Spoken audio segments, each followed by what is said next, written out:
Hey guys, how's it going? Today, slightly different format. We're going to break down my own throws. I was able to get out for some throws earlier this week. I actually recorded this with a microphone on. You can see I've got that microphone there. But unfortunately, the microphone was not actually on, and the audio did not turn out very great. So instead, what I'm going to do here is go through the footage. I'm going to break down exactly how I'm thinking about completing these throws. And we're doing it in quite a windy environment as well. So hopefully by the end of this video, you'll get some insight into how I practice my throws, especially in the wind, and some cues that I'm specifically thinking about when I'm hitting these short to medium distance throws in pretty windy conditions. So you'll be able to see just exactly how windy it is and the throws that I'm attempting here. I'll just do a voiceover over it, take you through my thoughts, and hopefully you'll learn a thing or two. All right, here's me doing a bit of intro. Unfortunately, you can't hear much because my microphone is not on.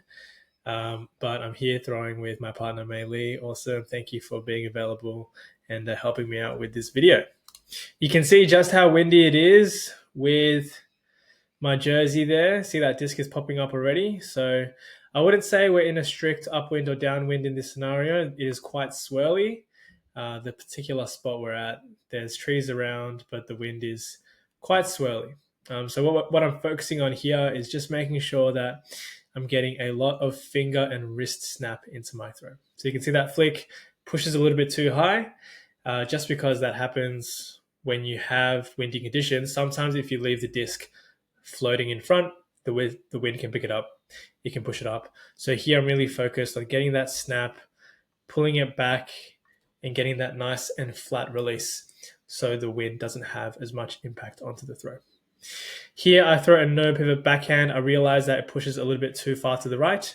And so I throw that exact same throw, trying to correct for it, releasing it a little bit earlier. So this is how you guys can start thinking about your throws, thinking about where the disc is going, and start self-correcting as well. So for that specific example, through the backhand no pivot, it was a late release, went too far to the right, corrected by releasing early, which was the cue that I gave myself. Here in this scenario, adding a few more shoulder fakes for these types of open throw sets where I'm kind of really just throwing whatever I feel like or throwing what might come up in a game realistic scenario. I'm really getting different types of movement, different types of fakes involved. Okay, so as I start getting more confident with the wind, I'm getting a few more fakes, a few different release points involved as well. Now it is very windy, so a little bit difficult to play around with the high release points, but still worth testing out.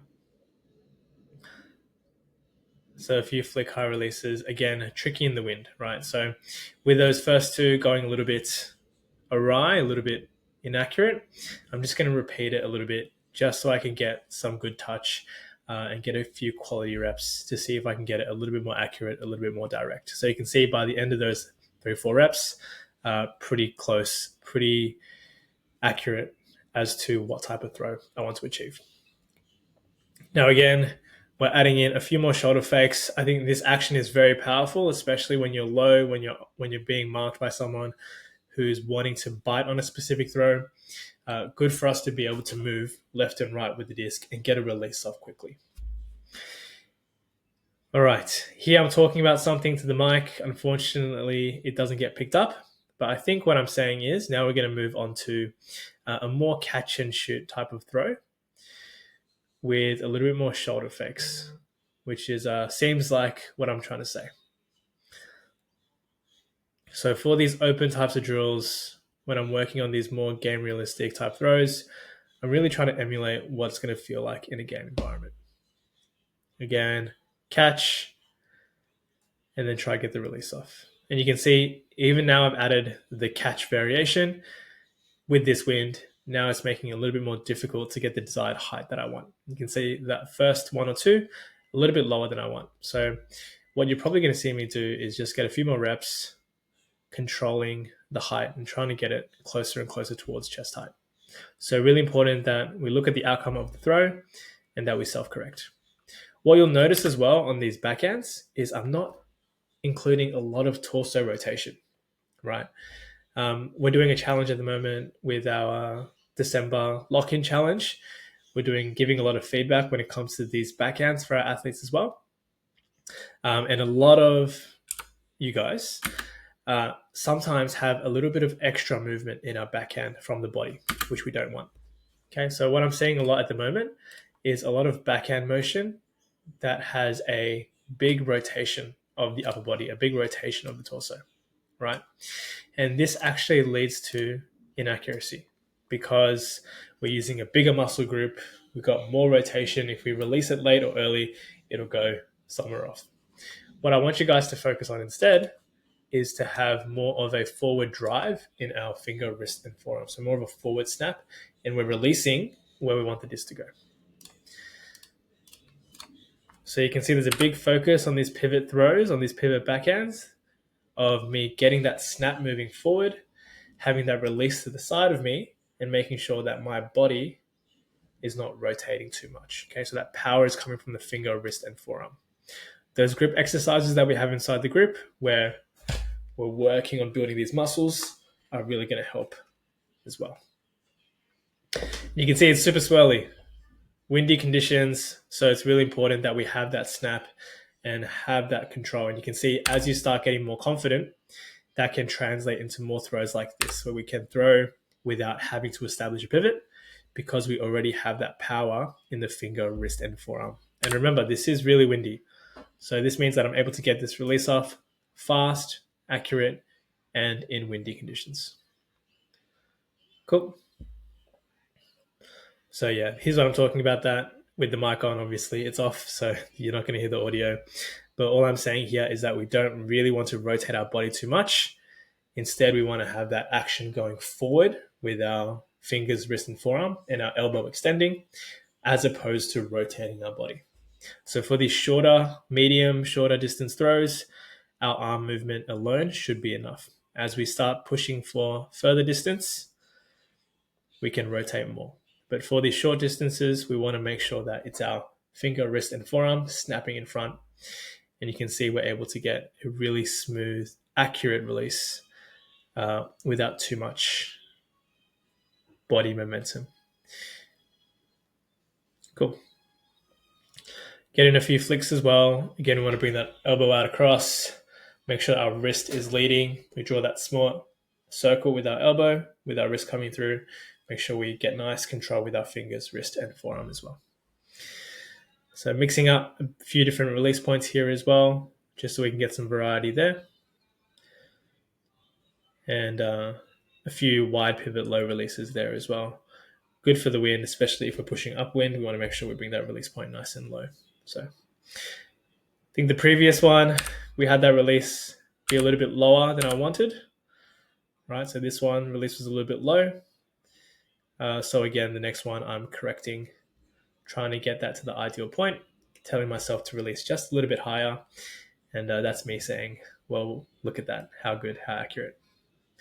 Cool. And then even though it's windy, and you can see it's very, very gusty, and you can see the disc moving up and down, because I'm able to get these fundamentals right with the pivot, with our finger, wrist, and forearm control, with the elbow, with the form, we can still get it really accurate towards our target's chest and increase the chance that we actually hit our target in these scenarios. Very windy conditions. And see, as we get more and more confident, adding more shoulder fakes, adding more catch and shoot, this is how I'd be approaching kind of these throws when we're training. Cool. Skipping forward. I mean, that's really the key things I want to be talking about, mainly on the forehand, making sure that we have all those steps in place. Our elbow coming out to the side, drawing that small circle, our wrist drawing that larger circle with our fingers, wrist, and forearm snapping through. And on the backhand, making sure that we're driving that power moving forwards rather than rotating our torso too much, especially for these shorter distance throws. Then lastly, the main thing that I want to get right, and I want you guys to understand, is when we are throwing in more of these open drills, where we might be doing catch and shoot, we might be adding different shoulder fakes. We want to make sure that we're progressing, right? As we start getting more and more accurate, experiment with different release points, experiment by adding fakes, experiment by adding catch and shoot. That's just going to make things much more game realistic. But step one is making sure that we have the fundamental throw accurate and consistent. So once we've got that consistency, once we've got that accuracy about 80% of the way, we want to make sure that we're adding those progressions, adding that complexity as well. Take it step by step. Of course, this example is very open. It's there's no real structure around what throws I'm practicing and what throws I'm not. This kind of emulates kind of that game environment where you might have different variations of throws that you need to look at and you need to hit. It's really important that we go through the systematic step-by-step drills first, make sure that we have the individual throws and the individual skills inside our arsenal before we start going into and experimenting with these more open style of throw sets. So definitely start with the systematic throw sets, start with the ones where we might be focusing on one specific activity or one specific skill. And then once we are getting more and more confident, we can start moving into more open throw sets like this, adding more complexity, making it more game-like, adding shoulder fakes, adding a catch and shoot. That's what we're aspiring towards. So going from closed and then slowly moving towards more open over the course of a few weeks. All right, any questions, let me know. I do have another clip of this where I'm working on hucks specifically. So if you enjoyed this format, let me know, and I will do a similar format for hucks in the wind on the same day in similar conditions as well. All right, let me know if you got it through to the end on this video. And if you have any questions, let me know down in the comments below. But let me know, what was your biggest takeaway from this video? Hope it was helpful. And I will see you guys in the next one. Bye.